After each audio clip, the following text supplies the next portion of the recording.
Muy buenos días, nosotros somos estudiantes de la Universidad Mayor de San Simón y vamos a presentar la elaboración del programa de seguridad y salud en el trabajo.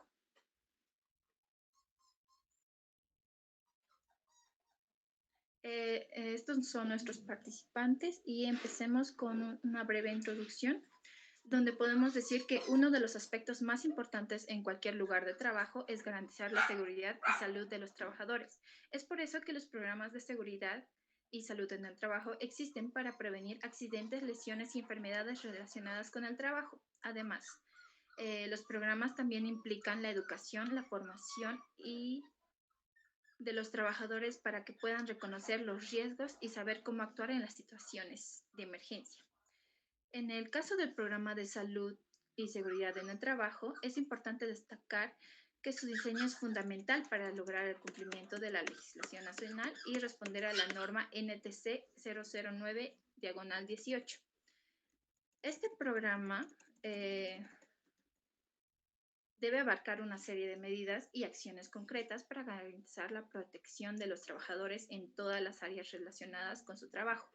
Entre las acciones que se deben considerar al diseño del programa de salud y seguridad del trabajo se encuentran la identificación de los riesgos de cada área y puesto laboral, el establecimiento de medidas preventivas para reducir o eliminar esos riesgos, la implementación de prácticas seguras del trabajo y protocolos de emergencia para asegurar que los trabajadores estén preparados para cualquier eventualidad, la capacitación y formación de los trabajadores para que puedan reconocer los riesgos, actuar en consecuencia y utilizar los equipos de protección personal de una manera eficiente, y el establecimiento de un sistema de monitoreo y evaluación para garantizar que el programa esté funcionando adecuadamente y se ajuste a las necesidades específicas de cada área laboral. Además, que es importante destacar que el diseño debe ser revisado y actualizado regularmente. Pero para todo esto debemos saber qué es el programa de seguridad y salud en el trabajo. Es un documento que contiene un conjunto de actividades, mecanismos en materia de higiene, seguridad ocupacional y bienestar que son implementados a la empresa o establecimiento laboral y que tiene por finalidad la prevención de riesgos ocupacionales, accidentes de trabajo y enfermedades laborales. Estos programas son obligatorios según la legislación laboral de nuestro país y su cumplimiento es fundamental para prevenir accidentes laborales y enfermedades. ¿Qué sustento legal tiene el programa de seguridad y salud en el trabajo? El Ministerio de Trabajo creó una norma técnica de seguridad, que es la NTC 009-18, la cual va a regular la presentación de los programas de gestión de seguridad y salud en el trabajo. Esta norma fue aprobada y puesta en vigencia por la resolución ministerial número 1411-18 el 27 de diciembre del 2018. ¿Qué entidades están obligadas a presentar el programa de salud y seguridad en el trabajo?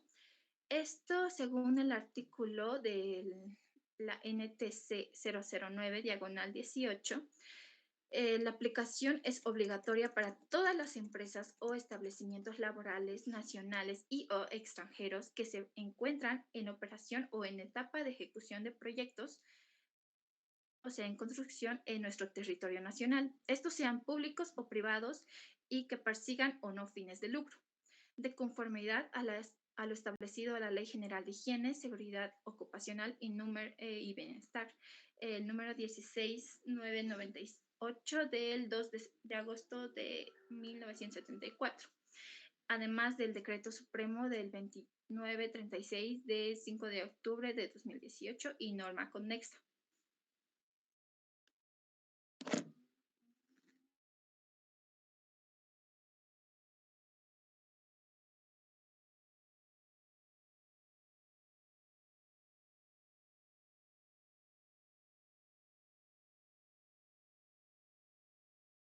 Bueno, a continuación vamos a hablar lo que es la actualización del programa de seguridad y salud en el trabajo.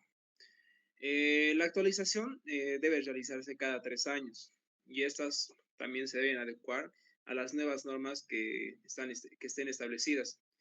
Y esta actualización tiene un plazo de 90 días.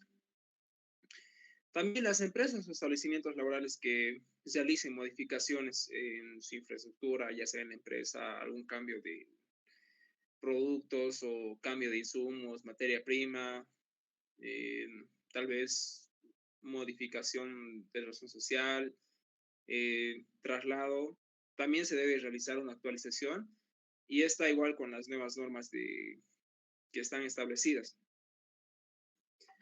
Esto está conforme establecido al artículo 16 de la presente norma que está en vigencia.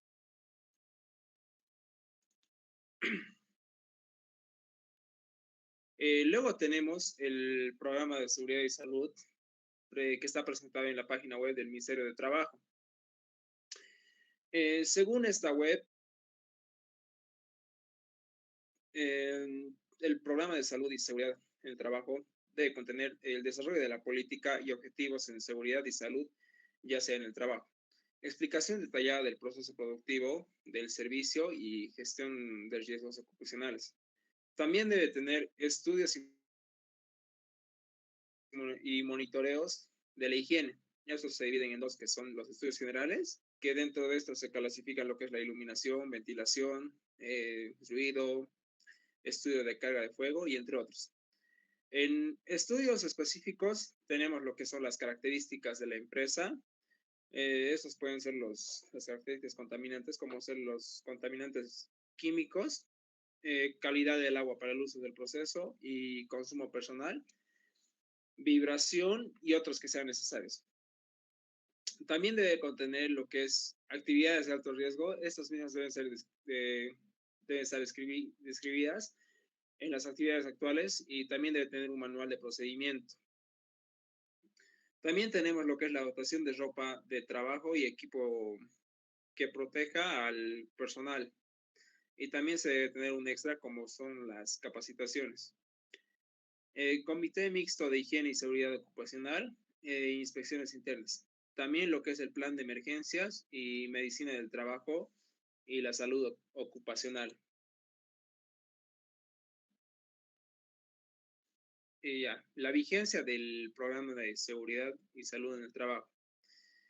Una vez que sea presentada está la declaración jurada, la Dirección General de Trabajo procede a firmar para que esta misma sea aprobada y así ya esté en un certificado de aprobación digital. Después de la aprobación se debe tomar en cuenta algunos aspectos, como ser la vigencia, que como lo mencionamos, este programa de salud y seguridad en el trabajo tiene una vigencia de 3 años. Después de que se haya vencido el plazo, el punto procedente se debe actualizar la información de esta misma y gestionar nuevamente su aprobación.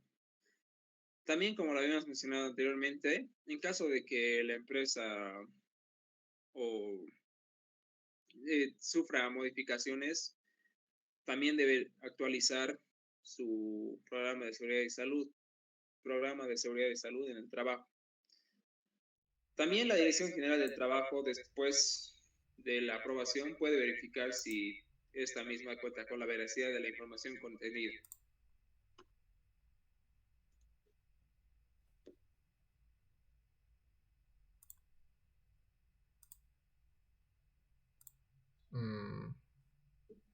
Bien, continuando vamos a ver lo que es el contenido del programa de seguridad y salud en el trabajo. Bueno, según la PSST debe contemplar el siguiente contenido técnico.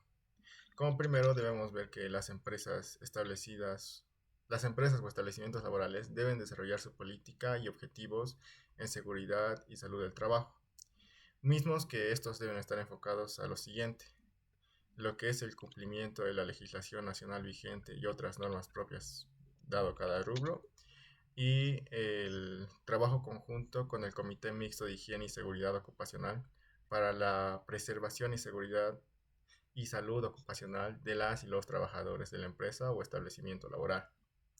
Como siguiente vemos lo que es la explicación detallada del proceso productivo o de servicio.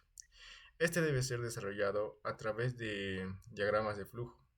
En esta debe describirse y realizarse por proceso y por actividad de forma diferenciada. Este debe incluir lo siguiente. Como primero debe tener responsables, equipos, maquinarias, materiales y o materias primas que intervienen en o los procesos. Y también, en caso de ser una empresa o establecimiento laboral que preste servicios, este debe realizar un diagrama de flujo en el cual se identifiquen las tareas para el desarrollo del servicio y los trabajadores que involucran en este proceso. Posteriormente a ello, tocamos lo que son la gestión de riesgos ocupacionales. En este, la empresa o establecimientos laborales se deben realizar a través de la siguiente metodología. Se debe identificar los peligros y también se debe evaluar los riesgos de las actividades que se desarrollan en la empresa o establecimiento laboral. Posteriormente a ello vamos a ver lo que son los estudios y monitoreos de higiene. En esto, la empresa o establecimiento laboral debe presentarlos a los siguientes estudios de forma en base a una norma técnica vigente aprobada por el Ministerio de Trabajo, Empleo y Previsión. Estos estudios deben estar debidamente avalados por el profesional que realizó el programa. En estos estudios existen dos, ya son los estudios generales y los estudios específicos. En los estudios generales tocamos lo que son la iluminación, ventilación, estrés térmico, ruido y estudio de carga de fuego. En los específicos, esto es según las características de la empresa. Podemos tocar lo que son los contaminantes químicos del ambiente de trabajo y también lo que es la calidad del agua para el uso del proceso y el consumo personal. Posteriormente a ello vamos a tocar lo que es actividades de alto riesgo. En este, el desarrollo de las actividades de alto riesgo deben cumplir con una norma técnica de seguridad vigente aprobada por el Ministerio de Trabajo, Empleo y Previsión. Bueno, tocando ya el tema de capacitaciones, la empresa debe cumplir y debe adjuntar los siguientes respaldos para así que las capacitaciones de salud y seguridad ocupacional sean dirigidas a todo el personal. Debe cumplir primeramente con un cronograma anual de capacitaciones en nociones básicas de salud, higiene y seguridad ocupacional. También debe tener el cronograma de capacitación en base a la IPER y esto tiene que ser diferenciado por temática. Y también tiene que tener registros firmados por los participantes de las capacitaciones de la empresa o establecimientos laboral. Esto también tiene que ser de manera diferenciada por temática. De igual manera, las inspecciones deben realizar y adjuntar lo siguiente. Primeramente, el cronograma actual de las inspecciones internas en el que se verifique el cumplimiento de la normativa implementada por la empresa o establecimiento laboral. Luego, tiene que tener la presentación de registros de las inspecciones. Y por último, tiene que tener las actas de participación del Comité Mixto de Higiene y Seguridad Ocupacional en las inspecciones internas llevadas a cabo. Esto ya según las empresas y todo ello.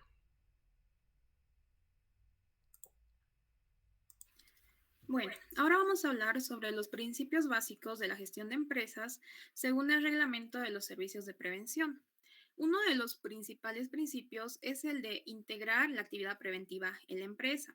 Debemos entender que la prevención de riesgos laborales debe ser incorporada en la gestión de la empresa en todas sus actividades y en todos sus niveles. También debemos aplicar un plan de prevención de riesgos laborales para que el trabajador se sienta seguro en su fuente laboral. Y también debemos concientizar a todos los trabajadores de que cumplan con estas actividades y con todas las normas propuestas. En segundo lugar, tenemos el plan de prevención de riesgos laborales, que es mediante la cual incorporaremos las actividades y estableceremos políticas de prevención. En tercer lugar, tenemos medidas preventivas más favorables. Cuando nosotros identificamos el riesgo que hay en la empresa, debemos preventivas que sean más favorables para eliminar y reducirlo. En cuarto lugar, tenemos las actuaciones frente a cambios previsibles. Es importante que también nosotros actualicemos las actividades todo el tiempo cada vez que haya cambios en la empresa. Y por último, tenemos el control de la documentación. Es importante llevar un registro de toda la documentación de las actividades que hayan en la empresa.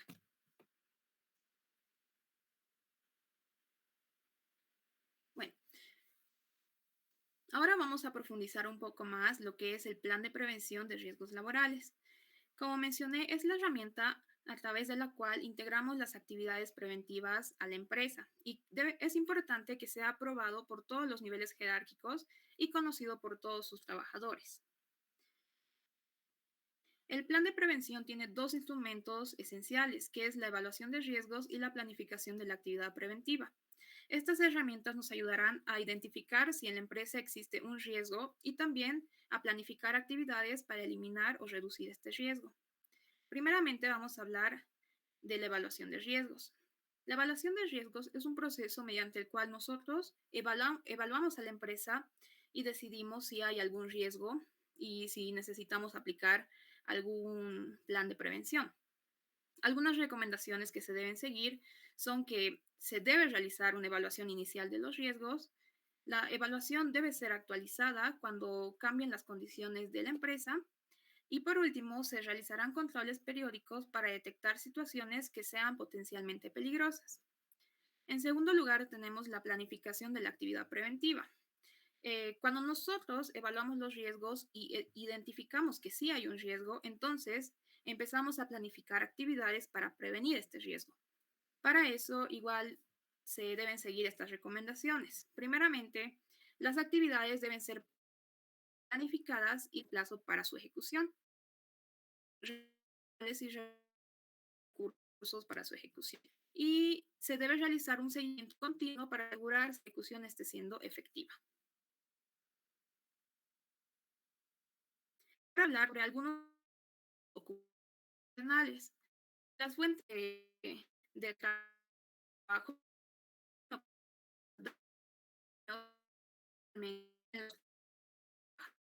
plazo. Estos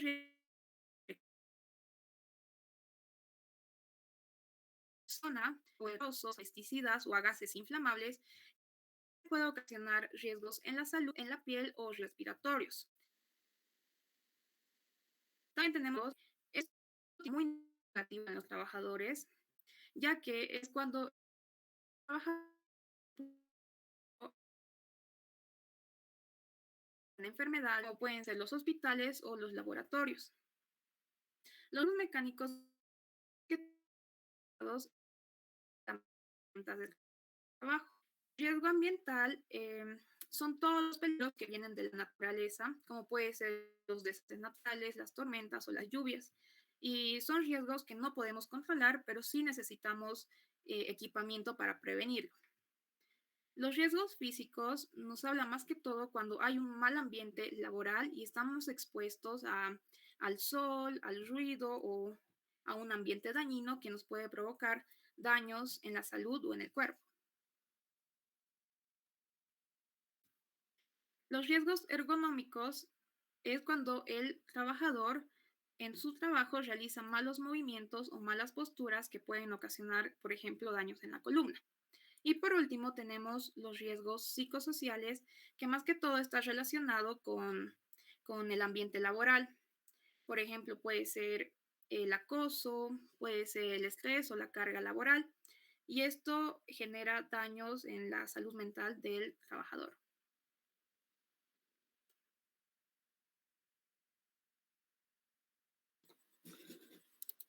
Matriz IPER, identificación de peligros y evaluación de riesgos y control. El uso correcto de una matriz IPER. Esto ayuda a la empresa a cumplir con los requisitos de las leyes y normativas sobre la seguridad y la salud en el trabajo y a mejorar los procedimientos de información de los empleados o los nuevos planes de trabajo. Existen diferentes tipos de riesgos. Tenemos los riesgos trivial, el riesgo que ha sido controlado y no representa ninguna amenaza para la integridad del trabajador. El riesgo tolerable, esto quiere decir que la acción para prevenir es un riesgo que es monitoreado para asegurar que no esté infectado el trabajador. El riesgo moderado quiere decir que la revisión que el asegurado viene a la revisión permanente. El riesgo importante son procesos que deben detenerse hasta que se reduzca el riesgo. El riesgo intolerable es una situación que compromete la integridad de la persona o del trabajador. Es un riesgo que no se controla. Tiene valoraciones de riesgo. El riesgo crítico tiene un color rojo, el riesgo alto tiene un color naranja, el riesgo medio es un color amarillo y el riesgo bajo es un color verde. La matriz IPER tiene una probabilidad baja, media y alta. También tiene una severidad ligeramente dañino, que serían lesiones sin incapacidad o si no, disconfort e incomodidad. También tenemos que es la severidad dañino, que serían las lesiones con incapacidad temporal, daños en la salud reversible. Y también hay el extremadamente dañino, que serían lesiones con incapacidad permanente, daño a la salud irreversible.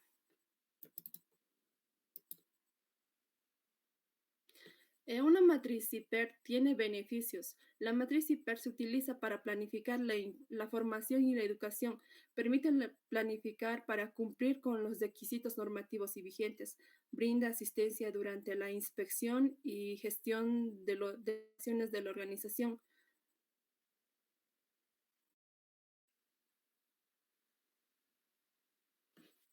Estudio y monitoreos de higiene. En la práctica de la higiene industrial se ocupa de 3 tipos de situaciones: el estudio inicial para evaluar la exposición de los trabajadores, control y vigilancia de seguimiento, evaluación y la exposición de los estudios epidemiológicos, y hay una ley, la Ley General de la Higiene y Seguridad Ocupacional y Bienestar. Esta ley es garantizar las condiciones adecuadas de la salud, de higiene, seguridad y bienestar del trabajo, lograr un ambiente de trabajo, proteger a las personas del medio ambiente y contra riesgos.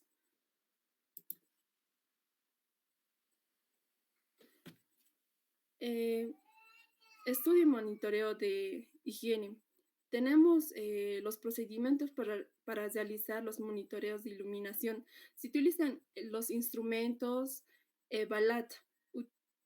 Esto mide la iluminación de un luxómetro de lectura digital directo, de acuerdo de la fábrica. Tiene una precisión de más menos 5%. El estudio del monitoreo ocupacional es un sonómetro. Indica el nivel de precisión sonora en decibeles. Las lecturas con los sonómetros pueden ser usadas para identificar las fuentes de exposición a ruidos a los trabajadores.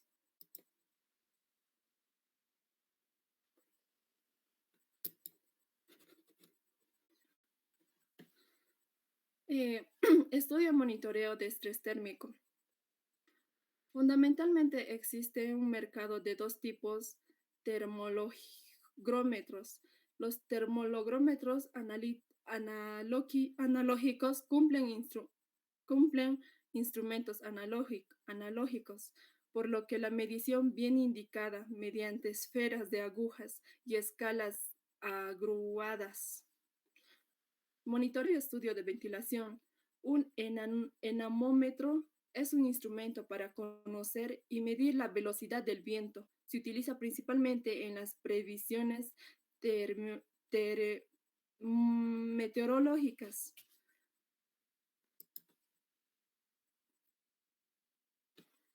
Actividades de alto riesgo.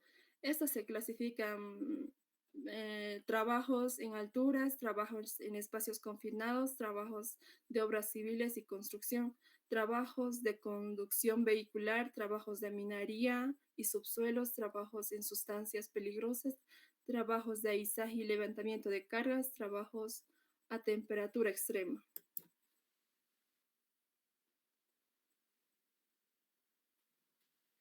Continuando, la descripción de condiciones actuales. Las condiciones en el trabajo pueden variar significativamente según la industria, el país y otros factores contextuales. Sin embargo, en general, algunas de las condiciones pueden estar presentes en el trabajo. Estas incluyen, 1, seguridad y salud ocupacional. La seguridad y la salud en el trabajo son aspectos fundamentales para proteger a los trabajadores de accidentes laborales y enfermedades profesionales. Las empresas suelen implementar medidas de prevención, proporcionar equipos de protección personal y capacitar a los trabajadores sobre prácticas seguras. 2. Tecnologías y automatización. El avance de la tecnología y la automatización ha llevado a cambios en las tareas laborales y en los procesos de producción. La incorporación de nuevas tecnologías puede mejorar la eficiencia, pero también puede requerir capacitación y adaptación para los trabajadores. 3. Flexibilidad laboral. Cada vez más empresas ofrecen opciones de trabajo remoto o flexibilidad en los horarios. Esto permite a los trabajadores equilibrar su vida laboral y personal de manera más efectiva. 4. Diversidad e inclusión. Las empresas están prestando más atención a la diversidad e inclusión en el lugar de trabajo, promoviendo la igualdad de oportunidades para todos los empleados independientes, según su género, raza, orientación sexual, origen étnico, entre otros aspectos.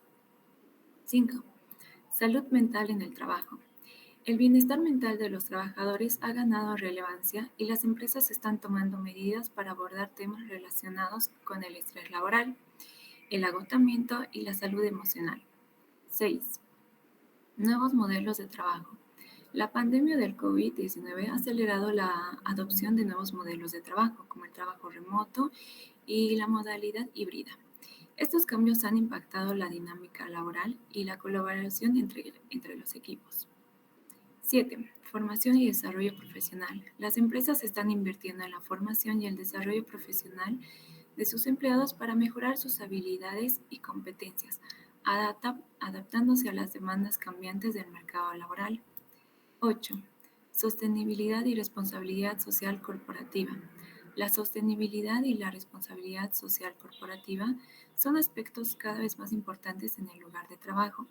Las empresas buscan reducir su impacto ambiental y contribuir positivamente a la comunidad. Es importante tener en cuenta que las condiciones en el trabajo pueden seguir evolucionando y adaptándose a los cambios en el entorno laboral y social. Los empleados y los trabajadores deben estar atentos a estas tendencias y trabajar juntos para crear ambientes laborales seguros, saludables, inclusivos y sostenibles. Manual del procedimiento de investigación de accidentes e incidentes del trabajo. A continuación te presentaré un resumen general de los pasos que suelen incluirse en un manual de procedimiento de investigación de accidentes e incidentes de trabajo. Es importante tener en cuenta que los manuales pueden variar según la empresa o institución y es recomendable adaptarlos a las necesidades específicas de cada lugar de trabajo. Notificación del accidente o incidente. Establecer el procedimiento para la notificación inmediata de cualquier accidente o incidente ocurrido en el lugar de trabajo. Formación de un equipo de investigación. Designar un equipo de personas capacitadas y competentes para llevar a cabo la investigación del accidente o incidente. Asegurar el sitio. Asegurar el lugar del accidente o incidente para preservar la evidencia y evitar la ocurrencia de otros incidentes. Recopilación de información. Recolectar información relevante incluyendo entrevistas con testigos, fotografías, registros de seguridad, etc. Análisis de causas. Identificar las causas raíz del accidente o incidente mediante métodos como el análisis de causa y efecto, el diagrama de Ishikawa, espina de pescado, u otros métodos de investigación. Informe de investigación. Documentar los hallazgos de la investigación en un informe detallado que incluya las causas identificadas, recomendaciones de prevención y medidas correctivas. Implementación de medidas correctivas. Tomar acciones correctivas para prevenir la recurrencia de accidentes o incidentes similares en el futuro. Seguimiento y revisión. Realizar un seguimiento para asegurar que las medidas correctivas se hayan implementado de manera efectiva y realizar revisiones periódicas del proceso de investigación para mejorarlo continuamente. Por último, comunicación. Informar a los trabajadores y otras partes interesadas para mejorar la seguridad. De ropa de trabajo, protección personal. La dotación de trabajo y equipo de seguridad personal, EPP, es una medida importante para garantizar la seguridad y la protección de los trabajadores en el lugar de trabajo. A continuación se detallan algunos aspectos clave relacionados con la dotación de los elementos. 1. Trabajo, ropa de trabajo. La ropa de trabajo es aquella diseñada específicamente para ser utilizada en el entorno laboral y debe estar adaptada a las necesidades y riesgos de trabajo que se realiza. La dotación de trabajo puede incluir uniformes, overoles, chalecos, casacas, pantalones resistentes, calzados de seguridad, entre otros. Esta debe estar en buenas condiciones, limpia y en adecuado estado de uso para garantizar su efectividad y comodidad. 2. Equipo de protección personal, EPP. El EPP son dispositivos, equipos o accesorios diseñados para proteger a los trabajadores contra riesgos específicos presentes en su lugar de trabajo. El tipo de EPP necesario varía según el tipo de trabajo y los riesgos a los que esté expuesto el trabajador. Algunos ejemplos de EPP incluyen cascos, gafas de seguridad, guantes, protectores auditivos, mascarillas respiratorias, arneses de seguridad, entre otros. Responsabilidad del empleador. Es responsabilidad del empleador proporcionar la ropa de trabajo y el EPP adecuados para los trabajadores, de acuerdo con los riesgos laborales identificados. Él debe asegurarse de que los trabajadores reciban una capacitación adecuada sobre el uso correcto y mantenimiento del EPP. También debe garantizar que la dotación de ropa de trabajo y EPP esté en buen estado, se renueve cuando sea necesario y se reemplace en caso de desgaste o daño. 4. Responsabilidades del trabajador. Los trabajadores tienen la responsabilidad de utilizar la ropa de trabajo y el EPP proporcionado por el empleador, de acuerdo con las instrucciones y capacitación recibida. Deben informar cualquier problema o daño en la ropa de trabajo o EPP para que se pueda tomar una acción inmediata. Y es importante que los trabajadores comprendan la importancia de utilizar el EPP como una medida para proteger su seguridad y salud en el trabajo.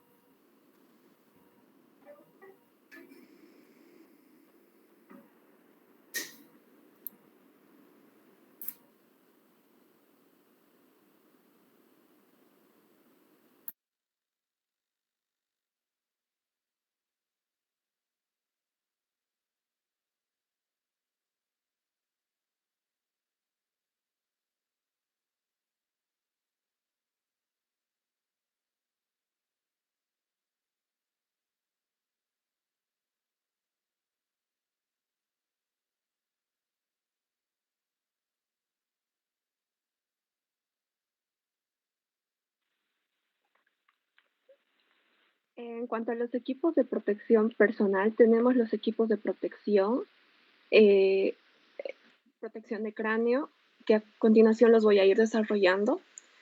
También debo mencionar que los equipos de protección son elementos de uso personal que están destinados a la protección del trabajador con el fin de evitar los riesgos que pueden afectar su integridad durante el desarrollo de sus labores. La Ley General de Higiene, Seguridad Ocupacional y Bienestar establece en el artículo 375 que el suministro y el uso de equipo de protección personal es obligatorio cuando se constata de la existencia de riesgos dentro de la empresa. En cuanto a la clasificación de los equipos de protección personal, tenemos los siguientes. Protección de cráneo, el cual estos equipos son elementos que cubren el cráneo con la finalidad de protegerlo contra golpes, sustancias químicas, riesgos eléctricos y térmicos. Los materiales que deben usarse deben ser resistentes al agua, solventes, aceites, ácidos o materiales que no sean conductores de electricidad. En cuanto a la clasificación de los cascos, tenemos los siguientes. Cascos de tipo 1, los cuales reducen en la parte superior de la cabeza la fuerza del impacto de un objeto contundente que venga lanzado desde arriba. Es resistente a los golpes y las contusiones más básicas en contra de la parte superior de la cabeza. Los cascos de tipo 2 resisten los impactos no solo en la parte superior de la cabeza, sino también en la parte de los laterales de la cabeza. Estos sin duda son mucho más amplios, mucho más amplios, resisten mayores circunstancias y así también posee una correa en la barbilla para garantizar que el mismo no pueda salir de la cabeza de la persona por algún evento de fuerza mayor. También tenemos los cascos de clase G. Este tipo de cascos, llamados así por ser generales, tienen la característica de no permitir que el contacto eléctrico de baja tensión pueda ocasionar un riesgo grave para la vida de la persona. Tenemos los cascos de clase E.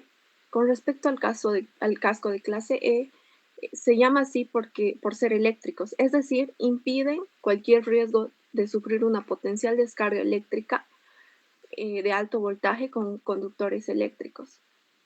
Los cascos de clase C, estos son los cascos que se denominan así por ser solamente conductores. Esta clase de cascos no protege en lo absoluto a la persona de los riesgos eléctricos. Son utilizados por aquellas personas que tienen que manejar o realizar actividades con muy poco contacto con elementos de riesgo de todo tipo. También tenemos los protectores de ojos y cara. Estos son elementos que cubren el cráneo, los ojos y la cara con el fin de protegerlos contra golpes, sustancias químicas, riesgos eléctricos y técnicos. Los elementos de protección contra proyección de partículas son elementos que deben emplearse en el caso de que los trabajos se realicen con herramientas manuales, así por ejemplo el picado, pulido o elementos que generen partículas. Protección contra líquidos, humos y vapores. Deben ser empleados en el caso de que los trabajos lleven a cabo sus actividades en lugares en los que haya líquidos, humo y vapores. Protección contra radiación. Las radiaciones a las que se exponen los trabajadores la mayoría de las veces son infrarrojas o ultravioletas. Estos protectores ayudan a que la vista del trabajador no se vaya a dañar por problemas ocasionados por los mismos durante la ejecución de su trabajo.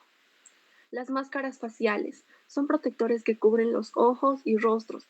Son máscaras provistas de lentes que filtran los rayos infrarrojos y ultravioletas. El caso de las máscaras para soldadura sirven para todas las exposiciones del trabajador a chispas de soldadura o según el trabajo que realiza. Tenemos protecciones del oído.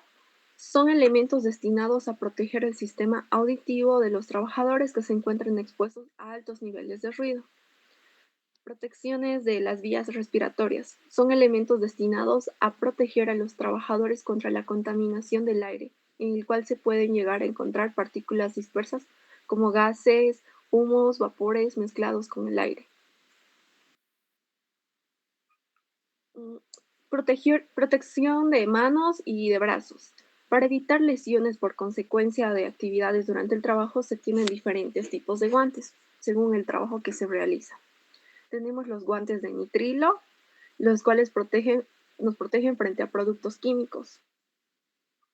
También tenemos los guantes de látex, los cuales nos protegen tienen una máxima adaptabilidad. Los guantes de poliuretano, los cuales son resistentes a la abrasión y a los desgarros. Los guantes de piel o de serraje son los más polivalentes. Y a su vez también tenemos los protectores de pies y piernas.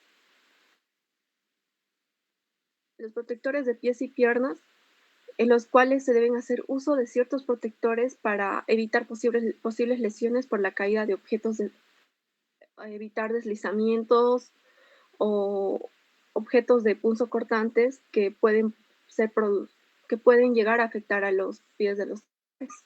Se tiene una gran variedad de calzados de protección.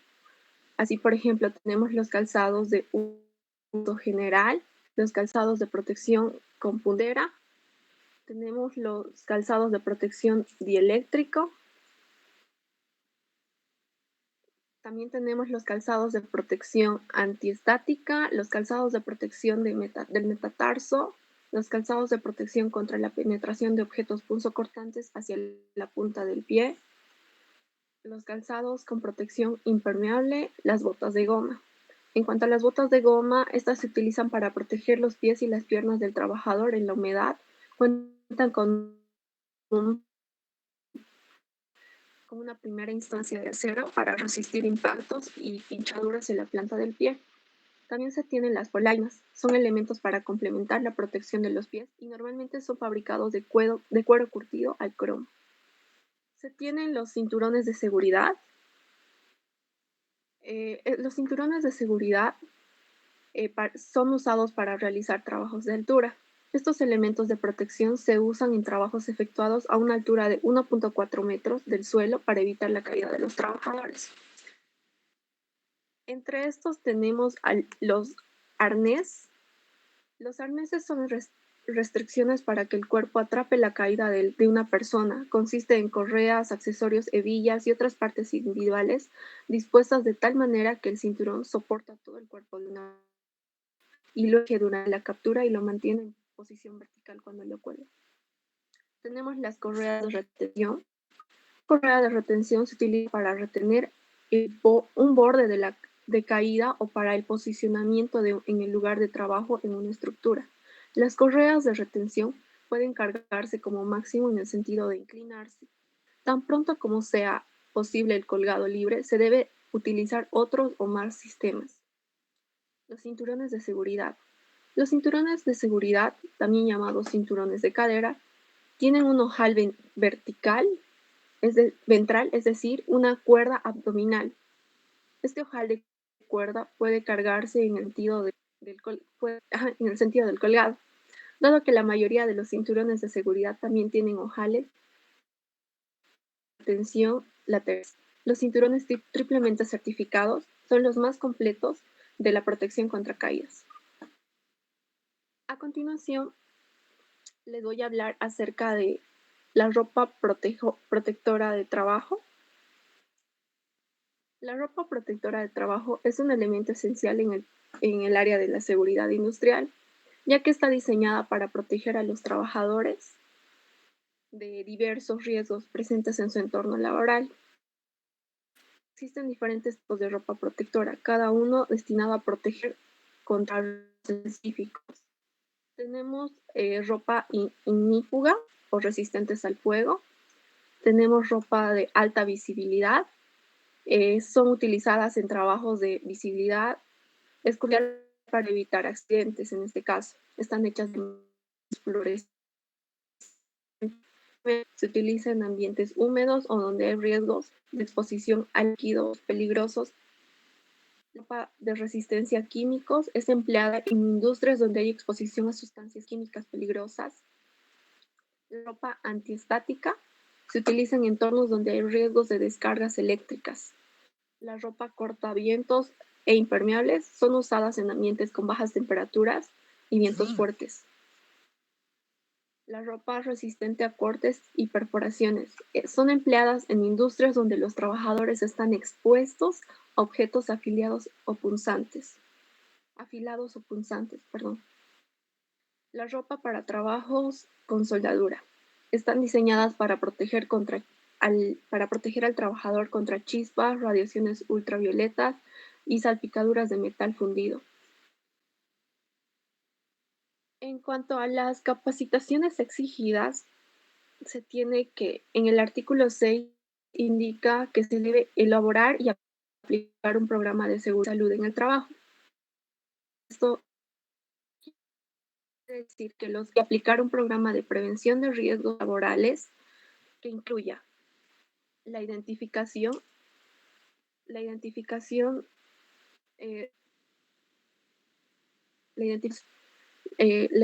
evaluación de los mismos, una medida de control y prevención, capacitación a los trabajadores, entre otros aspectos.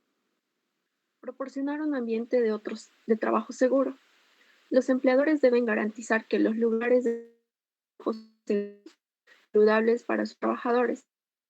Esto implica mantener instalaciones en un buen estado, evitar las normativas de seguridad y salud aplicables, suministrar equipos de protección personal. Cuando los riesgos no puedan eliminarse o controlarse adecuadamente por otros medios, el empleador debe proporcionar a los trabajadores el equipo de protección personal necesario para proteger a los mismos de los riesgos laborales específicos. Capacitar a los trabajadores. Los empleadores tienen la obligación de proporcionar capacitación y formación adecuada a los trabajadores sobre los riesgos laborales que se enfrentan a los cuales se enfrentan y cómo poder prevenir o mitigar contra ellos. Eso sería.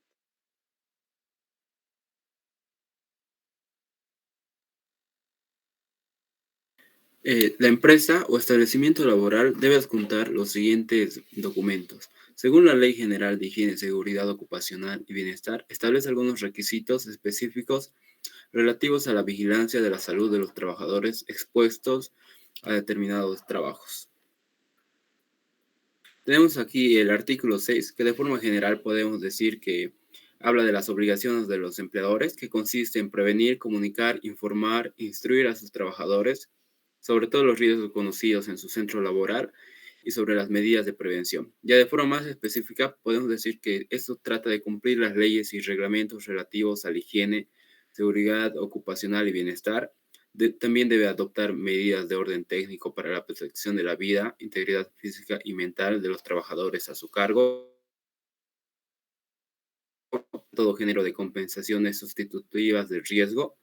También constituir las edificaciones con estructuras sólidas y en condiciones sanitarias, ambientes y de seguridad adecuadas. Mantener un buen estado de conservación, utilización y funcionamiento, las maquinarias, estructuras, instalaciones y útiles de trabajo. Controlar que las máquinas, equipos y herramientas y otros en uso por adquirirse reúnan las especificaciones mínimas de seguridad. Usar la mejor técnica disponible en la colocación y mantenimiento de resguardos y protectores de maquinarias. Instalar los equipos necesarios para asegurar la renovación del aire, eliminación de gases, vapores y contaminantes producidos con objeto de proporcionar al trabajador y a la población un ambiente saludable. Debe promover a los trabajadores equipos protectores de la respiración cuando existan contaminantes atmosféricos en el ambiente de trabajo y cuando la ventilación u otros medios de control sean impracticables. Proporcionar iluminación adecuada para la ejecución de todo trabajo en condiciones de seguridad. Eliminar, aislar o reducir los ruidos y o vibraciones para la salud de los trabajadores. Proveer y mantener de ropa y o equipos protectores adecuados contra los riesgos provenientes de las sustancias peligrosas. Procurar que todo equipo eléctrico o instalación que genere, conduzca o consuma corriente esté instalado, operado, conservado y provisto con todos los dispositivos de seguridad necesarios. Proporcionar facilidades sanitarias mínimas para la higiene y bienestar de los trabajadores. Evitar en los centros de trabajo la acumulación de desechos y residuos que constituyen un riesgo para la salud. También utilizar con fines preventivos los medios de señalización de acuerdo a normas establecidas. Establecer y mantener departamentos de seguridad e higiene, así como servicios médicos de empresa y postas sanitarias cuando fuese necesario. Llevar un registro y estadística de las enfermedades y accidentes de trabajo que se produzcan en la industria. También analizar e investigar los accidentes de trabajo con el objeto de evitar su repetición. Archivar y mantener los certificados médicos preocupacionales, así como las fichas clínicas de su personal a cargo. Tenemos aquí también el artículo 305, que nos habla que el empleador está en el deber de informar perfectamente a los trabajadores de los peligros inherentes a su trabajo y las medidas de prevención. La empresa o establecimiento debe adjuntar los siguientes documentos: un cronograma anual de capacitaciones básicas en salud e higiene y seguridad ocupacional, también un cronograma anual de capacitaciones en base a los resultados de la matriz IPERS, diferenciado por la temática, y un registro firmado por los participantes de las capacitaciones de la empresa o establecimiento laboral de manera diferenciada por la temática. Tenemos el Comité Mixto de Higiene y Seguridad Ocupacional. En el artículo 30 tenemos los comités mixtos, que toda empresa debe constituir uno o más comités mixtos de higiene, seguridad ocupacional y bienestar, con el don de vigilar el cumplimiento de las medidas de prevención de riesgos laborales. Entonces, el artículo 31, que nos dice que la composición de los comités mixtos estarán conformados paritariamente por representantes de los empleadores y de los trabajadores. El número de representantes estará en función de la magnitud de la empresa, los riesgos potenciales y el número de trabajadores. La conformación se realizará en base a 3 criterios. La aplicación de un criterio no exime la aplicación de otro, que es en base al número de trabajadores, cantidad de sucursales y ejecución de proyectos. Tenemos el artículo 34, reuniones del comité. Los comités se deben reunir mensualmente o cuando lo estimen necesario o a petición de su presidente o los representantes laborales. El artículo 36, la función de los comités. Tenemos que son funciones principales las siguientes: informarse permanentemente sobre las condiciones de los ambientes, el funcionamiento, conservación,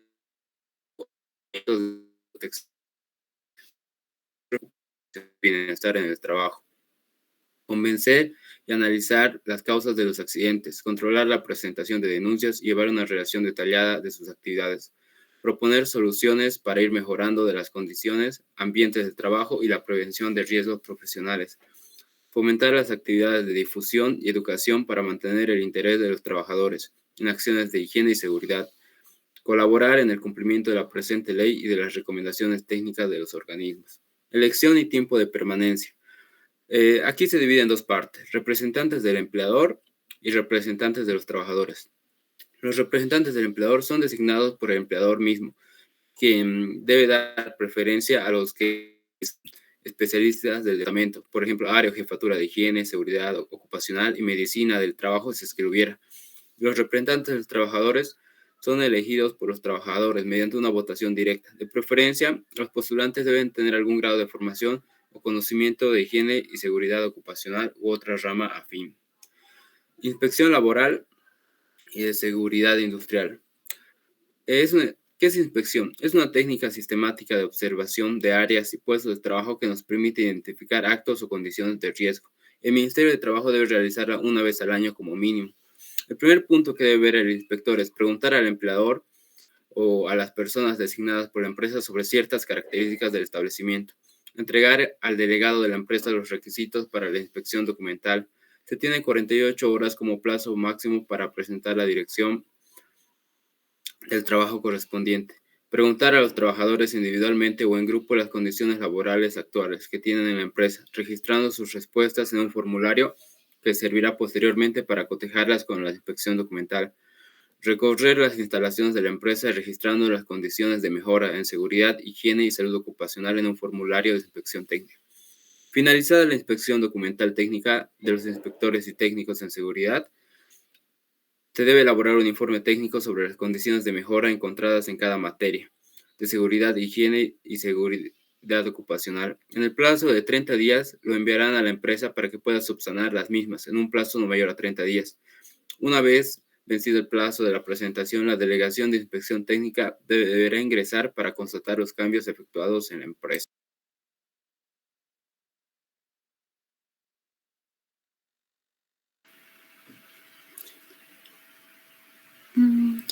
Continuando con lo que es el plan de emergencias, ¿a qué nos referimos cuando decimos plan de emergencias? Es una serie de procedimientos definidos y documentados para realizar ante amenazas graves que ponen en peligro la integridad de las personas. Estos planes de emergencia cuentan de algunas características a mencionar a continuación, que deben ser sencillas, es decir, deben recoger de manera sencilla y clara el procedimiento de respuesta ante cualquier situación de emergencia. Deben ser adaptables, ya que deben actualizarse fácilmente de manera continua a los cambios y a las nuevas situaciones de la empresa u organización. Además deben ser conocidas, ya que tiene que haber sido comunicado a todos los trabajadores y estos deben tener conocimiento de su contenido, especialmente del procedimiento de actuación ante las distintas situaciones de emergencia que se puedan producir. Debe ser comprobado. Hay que realizar simulacros parciales o totales de forma periódica. y además debe ser vivo, es decir, debe revisarse y actualizarse periódicamente incorporando cambios y modificaciones que se vayan produciendo a través del transcurso del tiempo. Para contar con un plan de emergencias en base a lo que es la normativa técnica de seguridad vigente aprobada por el Ministerio de Trabajo, Empleo y Previsión Social, las empresas deben contener es primero la determinación e identificación de las salidas de emergencia. También lo que es la identificación de rutas de escape o puntos de encuentro. Como tercer punto, el listado y especificaciones de los equipos de emergencia, ya sea sistemas de alarma, detectores de humo, equipos antiderrame u otros conforme al nivel de riesgo. Como cuarto punto, la ubicación de los botiquines de primeros auxilios en las instalaciones de la empresa o establecimiento laboral. En estos primeros cuatro especificaciones, es importante destacar que deben estar representadas en un plano, el cual deberá estar situado en uno o varios lugares de la empresa según corresponda. Continuando también como quinto punto tenemos lo que es la determinación de los tiempos de evacuación. Como sexto punto, lo que es el informe documentado y respaldo fotográfico de todo lo que es la ejecución de los simulacros, ya sea contra incendios u otras contingencias. Los simulacros son uno de los métodos más eficaces para comprobar si el plan de emergencia funciona o no, y en caso de que no funcione, pues detectar los fallos y poder subsanarlos. Como séptimo punto tenemos lo que es la conformación de brigadas, en el que se va a detallar la estructura, funciones, roles, responsabilidades de todos los equipos que van a actuar en cada situación de emergencia. Como octavo punto, lo que es el manual de primeros auxilios en función de lo que es la IPER, que es lo que es la identificación de riesgos y evaluación de riesgos. Es decir, es un método de evaluación que permite a las empresas o establecimientos laborales tener como un inventario de sus riesgos. Y como último y noveno punto tenemos el contenido y registro de la caducidad de los insumos de los botiquines de primeros auxilios, ya que si las empresas incumplen este punto, pues sería un atentado a la salud de sus trabajadores. Continuando con lo que es la medicina del trabajo y salud ocupacional, primero vamos a definir qué es medicina del trabajo. Es la especialidad médica que se dedica al estudio de enfermedades y accidentes que se producen por causa o consecuencia de la actividad laboral, así como las medidas de prevención que deben ser adoptadas para evitarse o aminorar consecuencias. La empresa o establecimiento laboral debe indicar la siguiente información. Como inciso A, es el cálculo estadístico de accidentes de trabajo en el que se contemplen los índices de accidentalidad, es decir, el índice de frecuencia, índice de gravedad, índice de incidencia, entre otros, para con esto tener más información y poder prever algunas situaciones. Como inciso B, lo que es la afiliación de las y los trabajadores al seguro de largo y corto plazo, que esto las empresas o establecimientos laborales deben hacerlo de manera obligatoria según ley. Como inciso C, lo que son los exámenes preocupacionales, es decir, al momento de contratar a un nuevo trabajador se le debe realizar lo que son exámenes médicos para ver en qué condiciones está ingresando a la empresa. Como inciso D, los exámenes periódicos de las y los trabajadores en función de los riesgos identificados en la IPER. Es decir, esto ya es cuando los trabajadores o las trabajadoras deberían estar realizando funciones en lo que es la empresa. Como último punto, lo que son los exámenes postocupacionales de las y los trabajadores que concluyeron las actividades en la empresa o establecimiento laboral.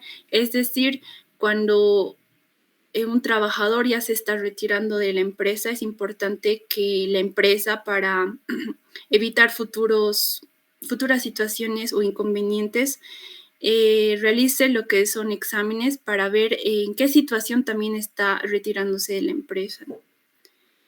Tenemos también lo que es la forma de presentación del programa de seguridad y salud en el trabajo, que es por sus siglas PSST. Bueno, la presentación de la PSST debe realizarse a través de servicios en línea, con los correspondientes trámites mediante la plataforma web institucional del Ministerio de Trabajo, Empleo y Previsión Social, debiendo llenar y adjuntar lo que es el registro de información de la empresa o el establecimiento laboral, ya sea público o privado, los datos del depósito bancario, el cual debe ser efectuado en una cuenta fiscal del Ministerio de Trabajo, que en este caso es del Banco Unión, en base a los costos dispuestos en la resolución ministerial de aprobación de la norma. También el acta de conformidad de la elaboración e implementación del PSST, esto en formato PDF y escaneado. También, el contenido de este programa debe ser de acuerdo a la norma, específicamente el artículo 6, y debe ser presentado también en formato PDF y escaneado. Lo que es la validación de la elaboración de este programa debe ser por parte de un profesional y técnico habilitado en el Registro Nacional de Profesionales y Técnicos en Seguridad Ocupacional y Medicina de Trabajo. Y por último, se realiza lo que es el envío o presentación de la declaración jurada a través de la plataforma web del Ministerio de Trabajo.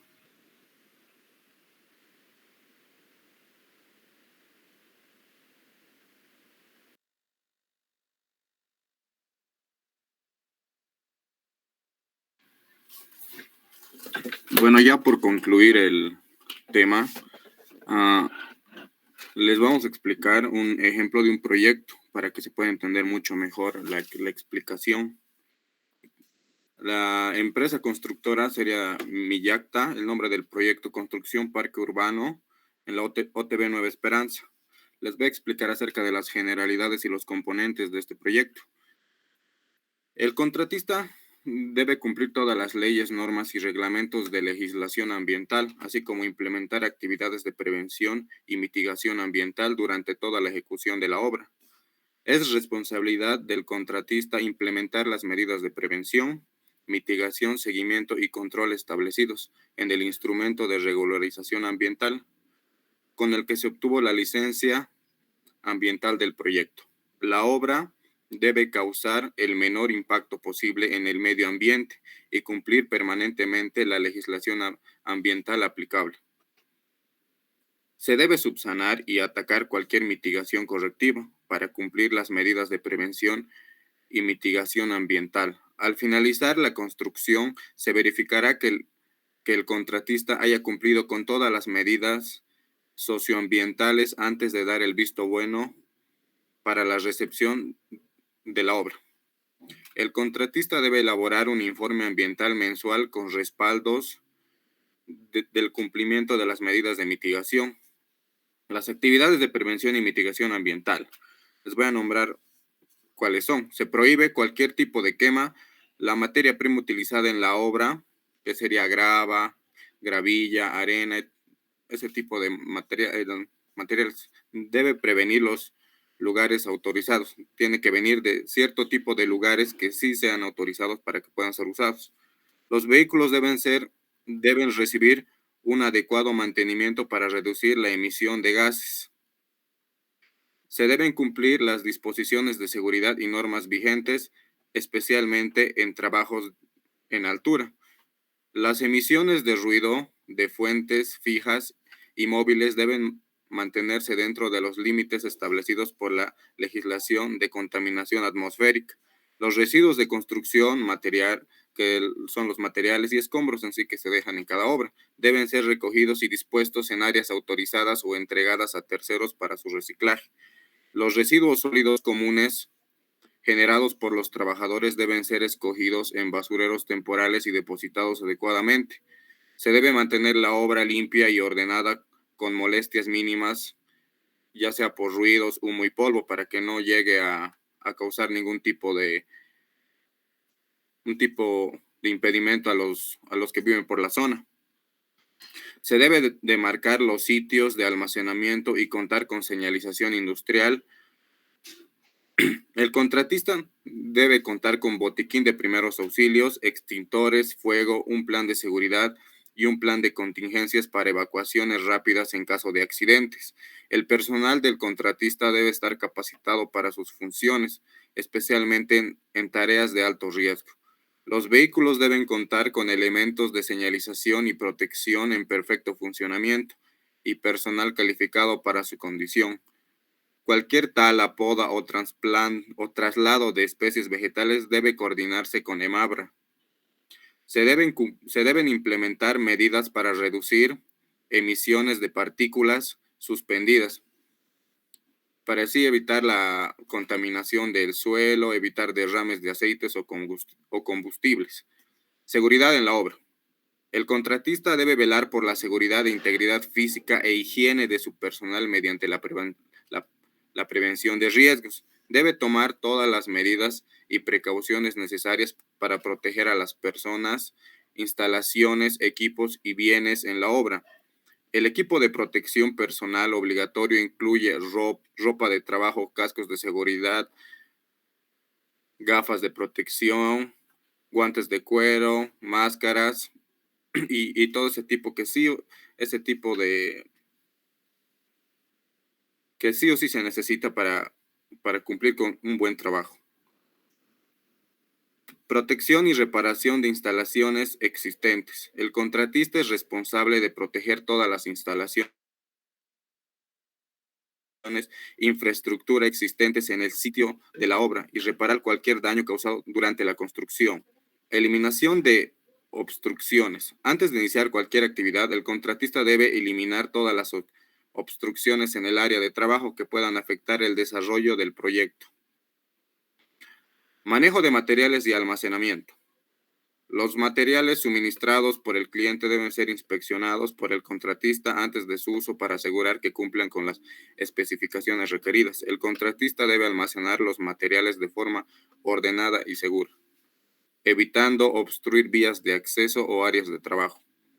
Los materiales almacenados deben estar protegidos de la humedad y otros factores que puedan dañar su calidad. El transporte interno de materiales debe realizarse con equipos adecuados y en condiciones que eviten accidentes o daños. El contratista debe implementar un sistema de control de calidad que asegure que los materiales utilizados, así como los métodos y procedimientos de construcción, cumplan con los estándares y especificaciones técnicas requeridas. Se realizarán inspecciones periódicas para verificar el cumplimiento de los estándares de calidad establecidos. Los trabajos en época de lluvia. Durante la época de lluvias, el contratista debe tener medidas para evitar la erosión del suelo y el arrastre de sedimentos.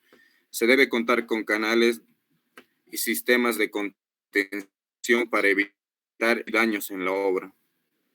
Manejo de residuos y limpieza. El contratista es responsable de la correcta disposición de todos los residuos generados durante la construcción. Se debe implementar prácticas de reciclaje y reutilización siempre que sea posible.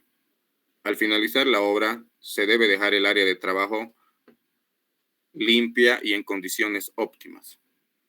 Seguro de construcción. El contratista debe contar con un seguro de construcción que cubra cualquier accidente o incidente que pudiera ocurrir durante la ejecución de la obra.